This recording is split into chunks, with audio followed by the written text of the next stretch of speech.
Hi అండి, welcome to my channel. ఈరోజు మన వీడియోలో మక్మల్ పూరి ఎలా చేసుకోవాలో చూద్దాం. మక్మల్ పూరి చేయడానికి కావాల్సిన పదార్థాలు: గోధుమ పిండి, షుగర్, నెయ్యి, కొబ్బరి పొడి, ఫుడ్ కలర్, పాలు, బేకింగ్ పౌడర్, పుట్నాలు, పెరుగు, ఇలాచీ పౌడర్. ముందుగా ఒక బౌల్లో 1 కప్పు గోధుమ పిండి,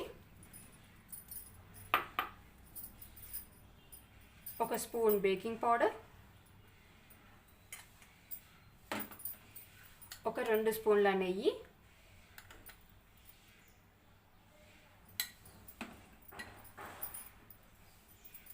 2 స్పూన్ల పెరుగు,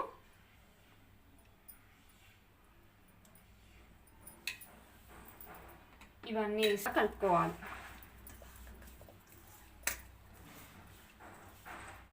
ఇవన్నీ బాగా కలిసిన తర్వాత దీనిలో కొద్దిగా పాలు వేసుకుంటూ చపాతీ ముద్దలా చేసుకోవాలి.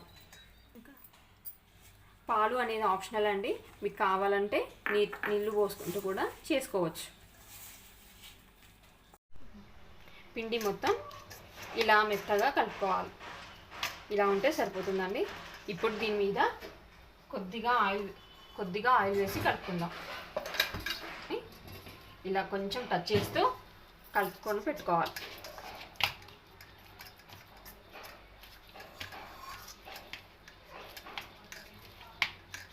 దీనిని ఒక పావు గంట సేపు పక్కకు పెట్టుకుందాము.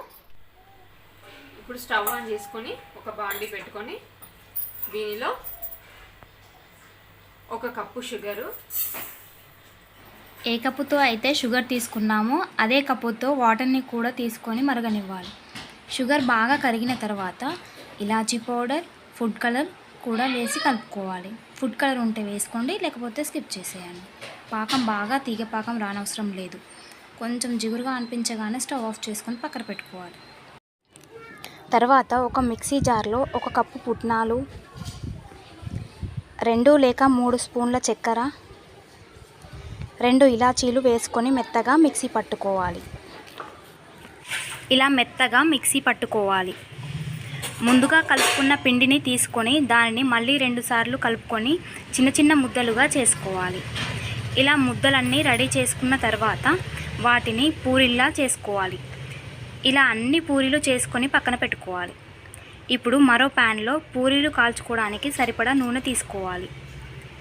నూనె బాగా వేడి చేసుకోవాలి. నూనె వేడైన తర్వాత ముందుగా చేసుకున్న పూరీలను ఒక్కొక్కటిగా వేసి కాల్చుకోవాలి. పూరీలు బాగా కాల్చుకోకుండా ఒక్కసారి ఆయిల్లో అటు ఇటు తిప్పేసి వెంటనే తీసేయాలి. అలా అన్నీ తీసుకున్న తర్వాత ముందుగా చేసి పెట్టుకున్న పానకంలో ఒక్కొక్కటిగా డిప్ చేసి తీసి ఆ పూరీలో పుట్నాల పొడిని 2 స్పూన్లు వేసి 1 సైడ్ ఫోల్డ్ చేసుకోవాలి. ఇలా అన్నింటినీ రెడీ చేసుకొని సర్వింగ్ ప్లేట్లో సర్వ్ చేసుకొని పైనుండి కొబ్బరి పొడిని వేసుకోవాలి. అంతే, ఎంతో టేస్టీగా జ్యూసీగా ఉండే మక్మల్ పూరి ready. Thank you for watching. Please like, share and subscribe to my channel.